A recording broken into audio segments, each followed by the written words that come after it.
Hello mga mamshi sa Japan! Good morning! Ito nga po pala ay hapon na kung saan sinusundo ko na nga po pala si Bunso galing school. At dahil nga malapit lang ang school ni Bunso sa school ni ate, naisipan kong hintayin na rin si ate. Kaso nung nandito na kami, naalala ko nga pala na Tuesday ngayon, na mahaba nga pala yung oras ni ate sa school ngayon. At eto nga si Bunso, naiinip na, gustong gusto na daw niya umuwi. At eto nga, sa sobrang inip, nagbunot na ng mga flowers dito at ibinigay sa akin. At maya-maya, umuwi na rin kami. Hihintayin na lang namin dito si ate. At alam ko naman na marami naman siyang makakasabay pa uwi. Kaya naman nag-e-enjoy siya.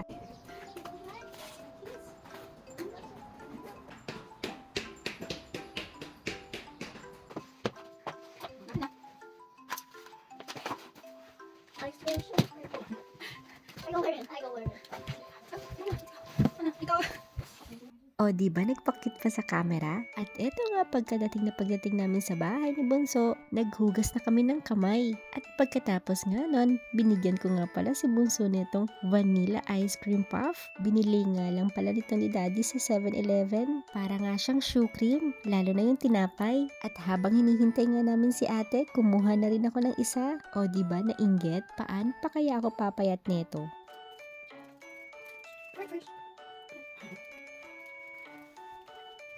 I have ice cream, shoe cream inside.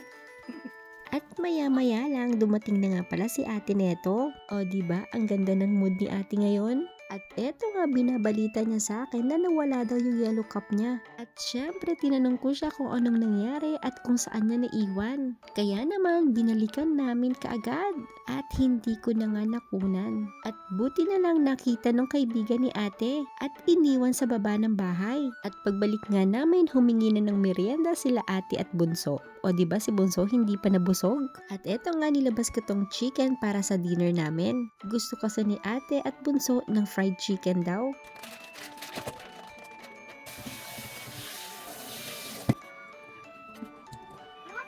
At hindi pa nga ako tapos sa ginagawa ko, nag-aya na bumaba si Bunso. Gusto daw kasi niya maglaro. Di bale si ate na nga pala ang naunang bumaba kanina dahil sinundo siya ng kaibigan niya. At eto nga ang pinaggagawa ni ate. Talaga naman?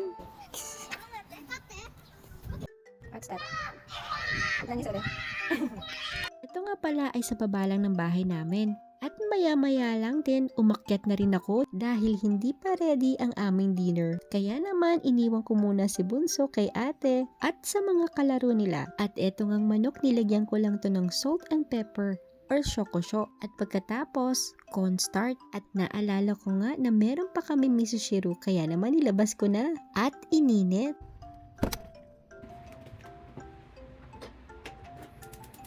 At pagkatapos noon, nag-init na rin ako ng mantika at habang hinihintay ko nga uminit itong mantika, naglagay na ako ng tubig dito sa ofuro para pagdating nila ate at Bunso, ready na ang ofuro at inayos ko na rin tong lamesa namin.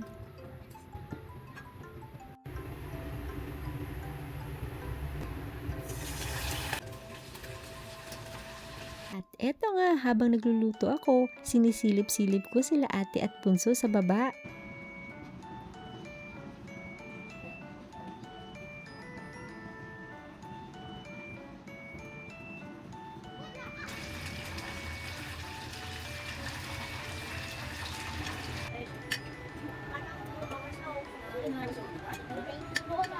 At maya-maya lang na sana tatawagin ko na sila, dumating na pala sila ate at Bunso at naligo na rin pala kami at kumain. O siya, hanggang dito na lang. Salamat sa pagsama!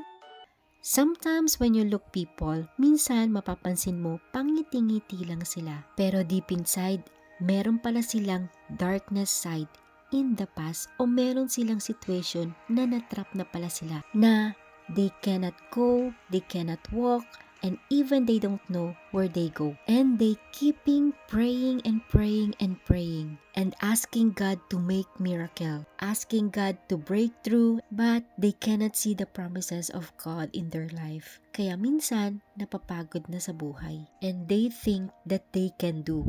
And naniniwala pa they will overcome by themselves. But as you see it, na hindi mo na pala kaya, feel hopeless, and there's no light at the end of the tunnel. Naranasan mo ba to o nararanasan mo to ngayon? So ano ang pwede nating gawin? Takasan? Takbuhan? Mag-quit? O better solution, wala kang mapuntahan sa harap? Sa likod? Sa kaliwat kanan? Pero pwede ka pa ring tumingin sa itaas because help is on the way. Yun na po. Salamat!